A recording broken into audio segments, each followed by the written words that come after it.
up, y'all? Thanks so much for clicking on the video. My name is Leah, and let's get into the drama.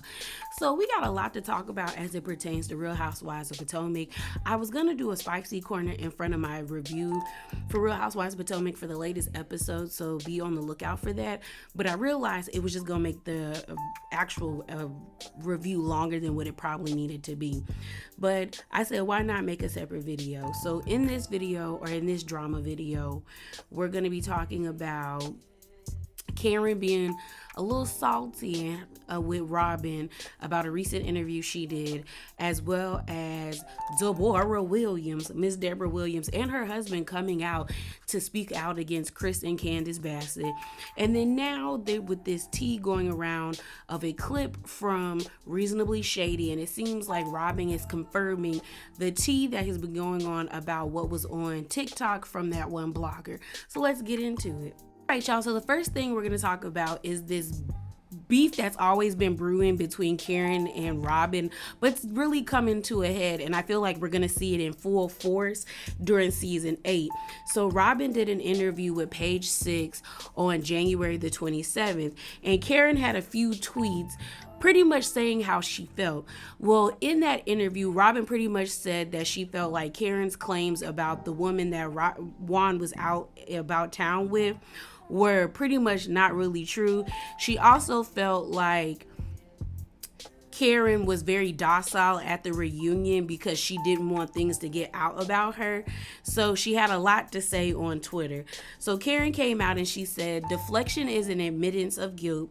You don't have to interview just because they ask you, especially when everyone knows you sound delusional given the current temperature in your own world. Just shh. Hashtag RHOP, hashtag Robyn. And that's dated the same day of the interview, which is January the 23rd. Then on the 28th, Karen came back and had something else to say as a response to Robyn's interview. And she says, folks are quick to call it playing nice out of fear of being revealed when they know I'm the one who can do the revealing. Oh, my bad. That's season 8, hashtag RHOP. All right, y'all. So here's my take on this. I'm actually interested in seeing the beef that is brewing or coming to a head with Karen and Robyn. Mainly because, like I told y'all in my reviews, Robyn and Karen have had underlining tension since season 1. Like, it's the type of energy of like, you know, I see you, you see me. Like, you know, if you have a big friend group, not everybody in that friend group gets along that way. Like, some people are just friend group friends. They're not actually like, we hang out outside of the friend group or have a different relationship with everybody in the friend group. And that is what Karen and Robyn give me. And I think now they're about to be very open with their beef between one another. I'm not sure if the OGs will come back for this. And what I'm saying is, I don't know who's going to concede and start playing nice again, if you know what I mean. And the reason why I say that is because when it comes to the 4 OGs, which is Karen, Ashley, Robyn, and Giselle, they seem to be able to throw as much dirt and as much spray each other with each other's tea. And then during the break of the season, during the break from filming, they are hanging out or going to get dinner together, or they find a way to come back to each other. But it seems like neither Robyn nor Karen want to concede and like give each other a look, give a little bit, you know what I mean? Now, I will say Karen seems pressed. What's the need of you tweeting about this twice? The whole thing about like she doesn't have to do interviews because of the temperature of her world, probably talking about the situation with Juan and being sued. I'm like, if she wants to do interviews, she could do interviews. What's weird to me is like, I have not seen Karen do interviews this season. Like, I don't remember seeing her or hearing that she was on Watch What Happens Live. I also don't remember her doing a Today interview where they were like asking questions. Like, I know Wendy did one, Ashley did one, I think Candaice did one as well, and we know Giselle and Robyn did one, but I don't remember them asking Karen. So that's kind of weird to me. Like, it's either are you declining interviews or what? You know what I mean? But yeah, I don't know. Then Karen to be like, I'm the one that be revealing. Honestly, everybody on this cast to a certain extent lies. Some of them lie more than others, and some are just habitual liars, i.e. Mia. But I do feel like Robyn has tea on Karen and Karen has tea on Robyn. And the funny thing is that there's been a rumor going around on the internet streets that Karen really wasn't giving people the smoke that she said she was going to give them for the reunion, that she was actually playing very nice sitting on that couch. And when people got with her, she didn't get with them. And a lot of people are alluding to that Karen didn't want to get sprayed with her own tea, which I believe. I genuinely believe. I believe Karen, the grand dame, is a facade. I don't think Karen is that girl the way y'all think she is. But if you think she is that girl, then more power to you. So let's move on to this Robyn tea. This was released actually tonight, all up on the blogs, where Robyn and Gizelle's recent Reasonably Shady podcast was released, and someone clipped the audio where Gizelle and Robyn were talking about the situation that happened in Mexico between Karen and Robyn. And Robyn also spoke about the situation with the whole TikTok, the one that I did a video on before, so check that one out. And what it seems to me is that Robyn is confirming that she already knew about this tea when it came to Juan and this girl, and that it partly might be true, or that Juan was out here in these streets, but this girl ain't that girl. So I'm gonna play the clip for you guys, and then we're gonna discuss. First of all, I was aware of the situation before we filmed season 7. Right.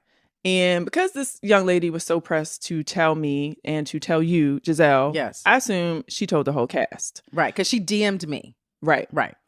So all of season 7, I'm just like waiting for somebody to bring it up. Because, Karen is good for thinking she got some tea. Right. Or anybody. I mean, that's our life. You know what I'm saying? So I'm just ready for it. I'm waiting for it.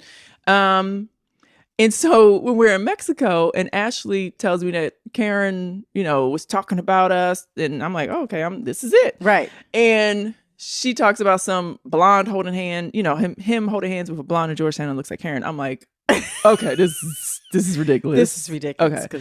Right. Whew. So that was, it was kind of comical to me. So then we go down that road. But however, I was already aware of the situation and I expected to talk about it on season 7. Right. Now, the situation when it was presented to me was discussed. It was handled. It was something we had to work through, you know. It was not something that it was just like, oh, okay, whatever. Oh, yeah. No. However, there are a lot of things that need to be cleared up with what's being said with what allegedly happened, which did not. All right, y'all. So before I give you my thoughts, if the audio didn't make sense to you, I just found out that B. Scott did a breakdown of the video. So I'm going to read the article for you guys, and then we're going to get to it. I also will put the link down below. Same with me putting down the link for the page 6 interview that Robyn did. So it goes like this. Robyn Dixon admits husband Juan had an affair with a woman and she knew before RHOP's season 7 began filming. The Real Housewives of Potomac cast member Robyn Dixon is admitting that husband Juan Dixon did in fact have an affair with a woman while they were engaged, and that it's one of the reasons their wedding was delayed. Last week, a woman came forward with receipts claiming she had an affair with Juan and that Robyn knew about it. This is a different woman than the woman in Georgetown Karen Huger brought up a few episodes ago. In the latest episode of Reasonably Shady, Robyn and Giselle Bryant's podcast, Robyn explains that the woman did contact her via Instagram DMs to expose Juan's affair and that it's something they had to work through before they got married. Giselle added that the woman approached her with information also, which led Robyn to assume the woman contacted the other RHOP ladies as well. Robyn explains that she knew going into season 7 that someone would eventually bring that up, bring up the particular affair, and was prepared to talk about it, but Karen instead brought up another cheating allegation in Mexico and that Robyn found laughable. You can listen. Oh yeah, and I already played it for you. So that's what was brought up. I just wanted to read it because sometimes it helps people. So here's my thoughts. I have 3 things and then we're going to get into our last segment. 1, everybody's a clown to me right now. Everybody's a clown. Robyn's a clown. Juan's the ringleader. And the girl or whoever he had an affair with is also a major clown and a loser. One, I don't get why Robyn, or two, I don't get why Robyn would admit this, but I also understand people trying to, like, you get out there before the story can grow legs even more. So I understand that. I wouldn't have married him. I get it. That's why she probably had that infidelity clause, because she know her man. But it's just like, I would not put myself through that. You know, people make mistakes. Someone cheats one time. It depending on how severe it was, people can move past that and create lasting long relationships where they have been able to weather that storm of infidelity. If you do it a second or third time, and at this point you just committed to making mistakes, and I'm not the person for you. So I don't understand. I don't even think it's the whole notion like she's staying for the kids. I honestly think she likes being with Juan and she accepts him and all of his faults, to be all the way 100. 3, Juan is a joke. Like, bro, either don't be with the lady, like, or be with her and be faithful if that's what she's asking of you. You're a grown man. You don't have to stay with her. You can still have a co-parenting relationship that is amicable between you and Robyn and still create the best lifestyle for your sons. This whole, like, I'm gonna be with you but cheat on you makes you look like a lame and a loser. And then the last person, the girl. Now, if this is the same person that is the one that's giving the information to the guy who did the TikTok, the blogger, I think his name is Sergio Says, I hope I'm saying his name correctly, then she's a lame and a loser to me, because you willingly got into a relationship with someone that you knew was with someone else. Someone that is a notably kind of high profile person, but a visible person to the masses. So you cannot say that you didn't know that that person was with someone. But now, because the situation didn't go the way you wanted it to go, you want to out it. And the fact that if this is the same person, you gave this information to Robyn, but then you gave it to the other women, you're lame and you're a loser, because the only person that was deserving of that information was Robyn, because she was the party that didn't know what was going on. But the fact that you did spread this around makes me feel like you thought you was going to have a moment and probably be able to be brought onto the show. Either way, you're a joke, because you got with someone and you knowingly knew that they were with someone else. And now, because the situation didn't pan out like you wanted, you decide to expose people. That's always bothered me about, like, side pieces. And this is pertaining to men and women. If you knowingly go into a situation where you are the side piece, then play your position. You knowingly did it. It's one thing where you don't know, and then all of a sudden you're blindsided, and then the other party that doesn't know is blindsided. But if you knowingly go into a situation and you know what it is, you know you're going to be playing second, third, fourth, or sixth fiddle to somebody else, then why would you even fathom that it would be different? Why would you even want to continue a relationship with that person when you already see how they treat somebody else who they have gained their trust? Either way, like I said, everybody looks like a clown. Robyn should have never married Juan. Robyn could have found somebody else by now. Luckily, she still can. You got Juan, who's a grown man who clearly does not know how to advocate for his, self-control. And it's like, at your big age, you don't know how to just be faithful or just be honest and say this is not what you want, and you want to try polygamy or having an open marriage. You can't do that. Clown. And then this girl or person or whoever this person is, clown antics. Because what you exposing something for if you knew that person was with somebody else? You're lame. But let's get on to the last segment about a person who is definitely full of delusions, and so is her husband. Let's get into Deborah. So Deborah got up this morning in her feelings because Candaice did Watch What Happens Live last night, which would be Sunday because today is Monday, and she was on there with Lauren London, and pretty much a fan called in and asked a question about Deborah, saying, has Deborah apologized to you? Have you and Deborah had a conversation? And I'm going to play the audio for you. Then I'm going to read Deborah's statements and her husband's statements. So let's get into it. Where? Jersey, what's your question for Candaice? Hi, Andy. Hey. Hi, Lauren. Hi, Candaice. Hi. My question is, Candaice, has Deborah reached out to you to apologize after the episode aired showing Chris did not flirt with her? She wouldn't dare. She would get eaten for breakfast. Oh boy. No, she's doubling down on it though. Oh. She said, "I will be vindicated." Where, dear? Where? Y'all, so you heard the audio. That is the audio Deborah posted her Instagram and her stories with the same caption, and this is what she had to say. She said, "At the real Candaice, be sure to keep the same energy when you see me in person, which will be soon. You and at Chris Bassett both wish you could eat this Cookie Monster goddess realness. Hashtag breakfast is served." So then Deborah's husband decided to jump into the chat and defend his wife, as he should. But this clip was being shopped all over the internet, so I don't know where specifically this comment is located. But he said this. He said, "Confused at why RHOP keeps choosing to highlight the worst of Deb, hitting pause in 4K and seeing a lot of others not so flattering images. The ratings are up though. I guess that's what matters. My patience is wearing thin, but her battle armor is getting tougher." Here's my 2 cents, y'all. Deborah and her husband need to let it go. Because at this point, you and him are out here looking delusional. I can give him a pass because it's like, okay, I expect you, if you're a loving and caring husband, to be defending and trying to boost up your wife's confidence. I can give you that because that's what you're supposed to do. But Debbie, sis, you lost. You thought you won the war, but you lost the battles in the war. At the end of the day, you're feuding with someone with a way bigger fan base than you that has been eating you up every time, and you can't keep up.